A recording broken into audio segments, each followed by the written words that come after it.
നമസ്കാരം. P K മീഡിയയുടെ life ചാനലിൽ ഒരു പുതിയ വീഡിയോയിലേക്ക് അവർക്കും ഹൃദ്യമായ സ്വാഗതം.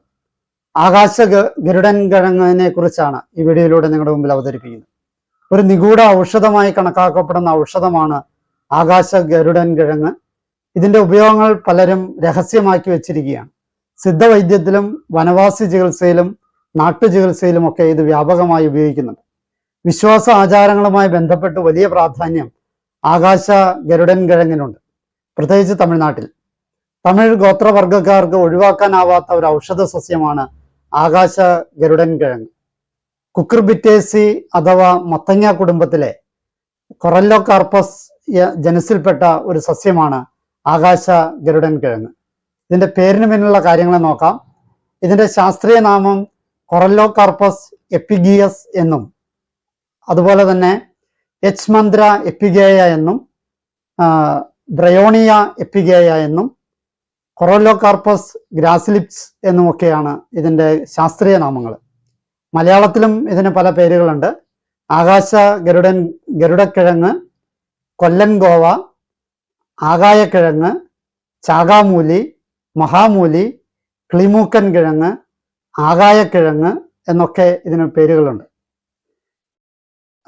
ഇംഗ്ലീഷിൽ ഇതിനെ ബ്രയോംസ് എന്നും റെഡ് ഫ്രൂട്ട് ക്രീപ്പർ എന്നും അറിയപ്പെടുന്നുണ്ട്. സംസ്കൃതത്തില് ഇതിനെ പടലഗരുഡ എന്നും കടുനാഹി എന്നും മഹാമൂല എന്നും അറിയപ്പെടുന്നുണ്ട്. ഹിന്ദിയിൽ ഇതിനെ ആകാശഗദ്ദ എന്നാണ് അറിയപ്പെടുക. കന്നഡ ഭാഷയിൽ ഇതിനെ ആകാശ ഗരുഡഗദ്ദ എന്നും തെലുങ്ക് ഭാഷയിൽ ഇതിനെ ആകാശ ഗരുഡഗദ്ദാലു എന്നും തമിഴ് ഭാഷയിൽ ഇതിനെ ആകാശ ഗരുഡൻ എന്നുമൊക്കെയാണ് അറിയപ്പെടുന്നത്. കാണപ്പെടുന്ന സ്ഥലങ്ങളെ നോക്കാം. ഇന്ത്യ, പാകിസ്ഥാൻ, ഉഷ്ണമേഖല, കിഴക്കൻ ആഫ്രിക്ക, സുഡാൻ എന്നിവിടങ്ങളിൽ ആകാശ ഗരുഡൻ കിഴങ്ങ് കാണപ്പെടുന്നുണ്ട്. പാകിസ്ഥാന്റെ പഞ്ചാബ്, സിന്ധ്, ബലൂചിസ്ഥാൻ ഭാഗങ്ങളിലാണ് കൂടുതലുള്ളത്. ഇത് ഇന്ത്യയിലുടനീളം കാണപ്പെടുന്നുണ്ട്. ഉയരം കുറഞ്ഞ മലകളിലെ വനങ്ങളിലാണ് ഇവ കൂടുതലായിട്ട് കാണപ്പെടുന്നത്. കേരളത്തിൽ പാലക്കാട് മുതലമട ഭാഗത്ത് ആകാശ ഗരുഡൻ കിഴങ്ങ് ധാരാളം കാണപ്പെടുന്നുണ്ട്. തമിഴ്നാട്ടിൽ വാൽപ്പാറയിലും മധുരയിലെ ഞായറാഴ്ച ചന്തകളിലും ചതുരഗിരി മലയിലും മരുത്വ മലയിലും ആകാശ ഗരുഡക്കിഴങ്ങ് കിട്ടാറുണ്ട്.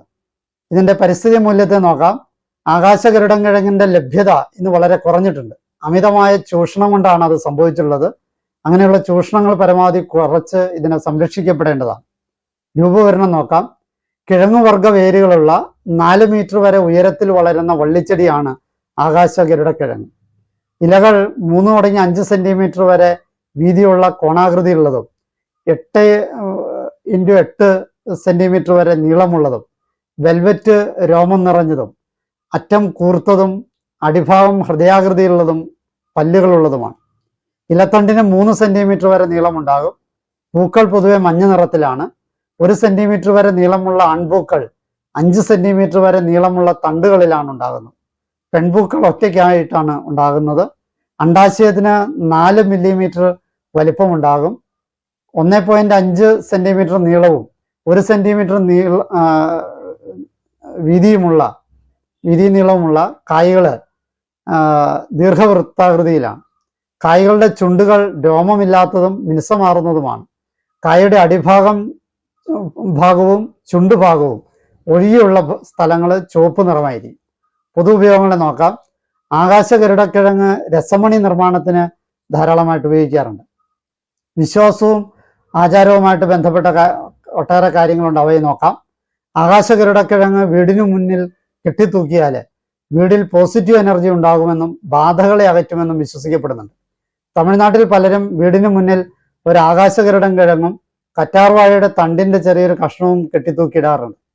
ആകാശ ഗരുഡക്കിഴങ്ങ് വീടിന് മുന്നിൽ കെട്ടിത്തൂക്കിയാൽ അത് അന്തരീക്ഷത്തിൽ നിന്ന് പൊടിപടലങ്ങളും സൂക്ഷ്മ മൂലകങ്ങളും വലിച്ചെടുത്ത് വളരുമെന്നും ഇത് മനുഷ്യർക്ക് അഹിതങ്ങളായ പല സൂക്ഷ്മദ്രവ്യങ്ങളും വലിച്ചെടുക്കുമെന്നും അത് മനുഷ്യർക്ക് സംരക്ഷണമാകുമെന്നും ഒക്കെയാണ് പറയപ്പെടുന്നത്.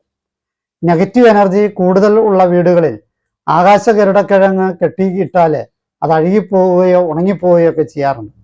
1-2 കിഴങ്ങ് അഴുകിയോ ഉണങ്ങിയോ ഒക്കെ പോയി കഴിഞ്ഞു കഴിഞ്ഞാൽ നെഗറ്റീവ് എനർജി നശിക്കുകയും പിന്നെ കെട്ടുന്നത് മുളച്ചു വളരുകയും ചെയ്യുമെന്നാണ് വിശ്വാസം. ചില വീടുകളിൽ കെട്ടിയാൽ ഇത് ഉണങ്ങി നശിച്ചു പോകുന്നതിനെ അത് ചവിട്ടി നടക്കാത്ത സ്ഥലങ്ങളിൽ കളയുകയും അല്ലെങ്കിൽ വെള്ളത്തിൽ ഒഴുക്കുകയോ ചെയ്യണമെന്നാണ് പൊതുവെയുള്ള വിശ്വാസാചാരങ്ങൾ. ആകാശഗരുഡൻകിഴങ്ങ് വളരുമ്പോൾ അന്തരീക്ഷത്തിൽ അധിക ഈർപ്പം വലിച്ചെടുക്കും. അധികമായ ഈർപ്പം പലർക്കും രോഗങ്ങൾ ഉണ്ടാക്കാൻ കാരണമായേക്കാം. ആകാശഗരുഡൻകിഴങ്ങ് വീട്ടിൽ വളർത്തിയാൽ ദൃഷ്ടിദോഷം ഉണ്ടാവില്ല എന്നും രോഗങ്ങൾ തടയുമെന്നും സമ്പത്ത് വർദ്ധിക്കുമെന്നും പലരും വിശ്വസിക്കുന്നുണ്ട്, പ്രത്യേകിച്ച് തമിഴ്നാട്ടിൽ. ഒരുപക്ഷെ മനസ്സിനുണ്ടാകുന്ന ഉണർവാകാം ഇപ്രകാരമുള്ള ഗുണങ്ങൾക്ക് കാരണമാകുന്നത് എന്നും പറയപ്പെടുന്നുണ്ട്. ഔഷധ മൂല്യത്തെ നോക്കാം. ആകാശഗരുഡൻകിഴങ്ങ് സർപ്പവിഷം, മറ്റു വിഷങ്ങള്, നീര്, വേദന, പാണ്ടു, ദേഹത്തിൽ പാലിന്റെ നിറത്തിൽ ചെറു പോളകളുണ്ടാകുന്ന അക്കി, വാതപിത്ത കഫദോഷങ്ങള്, കരപ്പൻ, കുഷ്ഠം, വിഷകരപ്പൻ, ഗ്രന്ഥി, അതിസാരം, മുട്ടുവേദന, ത്വക്ക് രോഗങ്ങള്, മുറിവ്, മുഴ, പൊണ്ണത്തടി, ചുമ, ബ്രോങ്കൈറ്റിസ് തുടങ്ങിയവയൊക്കെ ഫലപ്രദമാണ്. ആകാശഗരുഡൻകിഴങ്ങിന് കായകൽപ്പ ഗുണവും മൃതസഞ്ജീവിനി ഗുണവും ഉള്ളതായിട്ട് പറയപ്പെടുന്നു. ഇത് ക്യാൻസർ, എയ്ഡ്സ് മുതലായ മാരകരോഗങ്ങളിലും ശമനമുണ്ടാക്കുമെന്നാണ് കരുതപ്പെടുന്നത്. ഔഷധ പ്രയോഗങ്ങളെ നോക്കാം. ഒന്ന്, ആകാശഗരുഡൻകിഴങ്ങിന്റെ പുറംതൊലി നീക്കം ചെയ്ത് നുറുക്കി ഉണക്കി പൊടിച്ച് 1 ഗ്രാം പൊടി വീതം പഞ്ചസാര ചേർത്ത് സേവിച്ചാൽ സർപ്പവിഷം, ശരീരതാപം, സോറിയാസിസ് എന്നിവ ശമിക്കുന്നതാണ്. 2, ആകാശഗരുഡൻകിഴങ്ങ് ഉണക്കിപ്പൊടിച്ച് രാവിലെയും വൈകിട്ടും സേവിച്ചു വന്നാൽ ഗ്രന്ഥിയും ത്വക്ക് രോഗങ്ങളും ശമിക്കും. ദുഷിച്ചിട്ടുള്ള വാതപിത്ത കഫങ്ങള്, മാംസരസങ്ങള്, മേധസ്, ഞരമ്പുകൾ ഇവയെ ദുഷിപ്പിച്ചുണ്ടാകുന്ന ദൃഢമായ നീരാണ് ഗ്രന്ഥി എന്ന് പറയുന്നത്. 3, ആകാശഗരുഡൻകിഴങ്ങിന്റെ ഇല അരച്ച് മുഴകളിൽ ഇട്ട് പുരട്ടി കഴിഞ്ഞാൽ അവ വേഗം പഴുത്ത് പൊട്ടുന്നതായിരിക്കും. 4, ആകാശഗരുഡൻകിഴങ്ങിന്റെ ഇല അരച്ച് വെളിച്ചെണ്ണയിലിട്ട് സൂര്യസ്ഫുടം ചെയ്ത് തേച്ച് കഴിഞ്ഞാൽ ചൊറി, ചിരങ്ങ്, കരപ്പൻ മുതലായ ത്വക്ക് രോഗങ്ങൾ ശമിക്കുന്നതാണ്. 5, ആകാശഗരുഡൻകിഴങ്ങ് ചതച്ചു പിഴിഞ്ഞ നീര് 1.25 ലിറ്റർ എടുക്കുക. നല്ലെണ്ണ 1.25 ലിറ്റർ, ചെറിയ ഉള്ളി, വയമ്പ്, കസ്തൂരി മഞ്ഞള്, കുരുമുളക് എന്നിവ 35 ഗ്രാം വീതം കലക്കം ചേർത്ത് കാച്ചി മണൽ പാകത്തിൽ അരിച്ച് തലയിൽ തേച്ച് കഴിഞ്ഞാൽ തുമ്മല്, ശ്വാസകാസം, പീനസം, ഇരുഭാഗത്തു നിന്നും വരുന്ന തലവേദന, കണ്ണെരിച്ചില് മുതലായവ മാറുന്നതാണ്. 6, സർപ്പവിഷം, തേൾവിഷം മുതലായവയ്ക്ക് പ്രഥമ ശുശ്രൂഷയായി ആകാശഗരുഡൻകിഴങ്ങ് നൽകാവുന്നതാണ്. സർപ്പവിഷം ഏറ്റാൽ ഉടൻ തന്നെ മുറിവ അല്പം കീറി രക്തം കളഞ്ഞ ശേഷം അല്പം ആകാശഗരുഡൻകിഴങ്ങ് തൊലിയും മൊരിയും സഹിതം ചവച്ചരച്ച് വെള്ളം കുടിക്കുക. ഛർദി ഉണ്ടാവുകയും വിഷം ശമിക്കുകയും ചെയ്യും. ആകാശഗരുഡൻകിഴങ്ങിന്റെ ഇല കൊണ്ട് മുറിവിന് മുകൾ ഭാഗം മുറിവിലേക്ക് തടവി കൊടുക്കുക. അപ്പോഴ് രക്തവും വിഷവും പുറത്തു പോകും. അത് വിഷവേഗം കുറയ്ക്കുന്നതാണ്. ചികിത്സന്റെ അടുത്ത് എത്തുന്ന വരെ ഇതൊരു പ്രതിരോധമായിട്ടേ ഉപയോഗിക്കാൻ പറ്റുള്ളൂ. അത്യാവശ്യ ഘട്ടത്തിൽ പെട്ടെന്ന് കിട്ടാനാണ് ഇത് വീടിന്റെ മുന്നിൽ കെട്ടിത്തൂക്കുന്നത് എന്നും ഒരു സംസാരമുണ്ട്.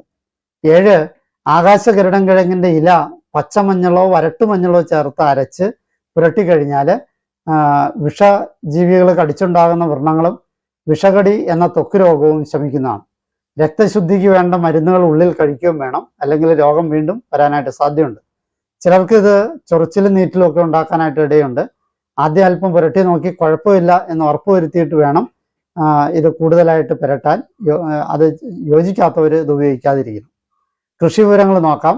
മഴയില്ലാത്ത കാലത്ത് മുള വരുന്നത് വരെ ആഴ്ചയിൽ 1 ദിവസം രാത്രി ആകാശഗരുഡൻകിഴങ്ങ് വീടിന് പുറത്ത് വയ്ക്കുക. വേഗത്തിൽ മുള വരും. ഇല്ലെങ്കിൽ ആകാശഗരുഡൻകിഴങ്ങ് പൊടിക്കാൻ പ്രയാസമായിരിക്കും.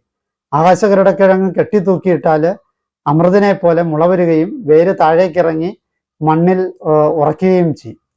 ശ്രദ്ധിക്കേണ്ട കാര്യങ്ങളെ നോക്കാം. ആകായക്കിഴങ്ങ് അല്ലെങ്കിൽ ആകാശഗരുഡൻകിഴങ്ങ് ശുദ്ധി ചെയ്യേണ്ട ഔഷധമാണ്. ഇത് ഇരുമ്പ് തൊടാതെ പറിച്ച് മുരി നീക്കി തടി കൊണ്ട് നുറുക്കി ഉണങ്ങി പാലിന്റെ ആവിയിൽ വേവിച്ചു കഴിഞ്ഞാൽ ശുദ്ധിയാകും. ഇരുമ്പ് തട്ടിയാൽ ഇതിന്റെ ഗുണം നഷ്ടമാകും.